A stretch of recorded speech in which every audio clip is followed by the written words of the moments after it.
కొబ్బరి అందరికీ అందుబాటులో ఉండే పోషకాల ఖజానా. దీన్ని పచ్చిగా తిన్నా, పాలలో ఉపయోగించిన బోలెడన్ని ఆరోగ్య ప్రయోజనాలు మీ సొంతం. అవేంటో తెలుసుకుందామా? పొటాషియం, ఐరన్, విటమిన్ సి, ఈతో పాటు ఎన్నో ఖనిజాలు కొబ్బరిలో మెండుగా ఉంటాయి. ఇందులో కార్బోహైడ్రేట్స్ తక్కువగాను, ఫైబర్, ఆరోగ్యకరమైన కొవ్వులు ఎక్కువగాను ఉంటాయి. ముఖ్యంగా ఆరోగ్యకరమైన కొవ్వులు ఈస్ట్రోజన్, ప్రోస్ట్రోజన్ హార్మోన్లను సమతుల్యం చేస్తాయి, నెలసరి ఇబ్బందులను నియంత్రిస్తాయి. కొబ్బరిలోని మీడియం చైనా ఫ్యాటీ యాసిడ్లు శక్తివంతమైన యాంటీ బ్యాక్టీరియల్ లక్షణాలను కలిగి ఉంటాయి. ముఖ్యంగా ఇది నోటి ఆరోగ్యాన్ని కాపాడుతుంది. అంతేకాదు ఇందులోని యాంటీ ఆక్సిడెంట్లు, పాలిఫెనాల్స్ వ్యాధి నిరోధక శక్తిని బలోపేతం చేస్తాయి.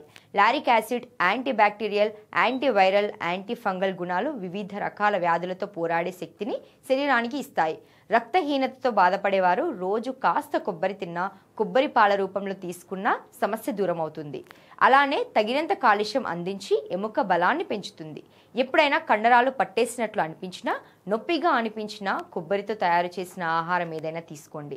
దీనివల్ల శరీరానికి తగినంత మెగ్నీషియం అందుతుంది. కండరాలకు తగినంత విశ్రాంతి దొరికి నొప్పుల నుంచి కాస్త ఉపశమనం కలుగుతుంది.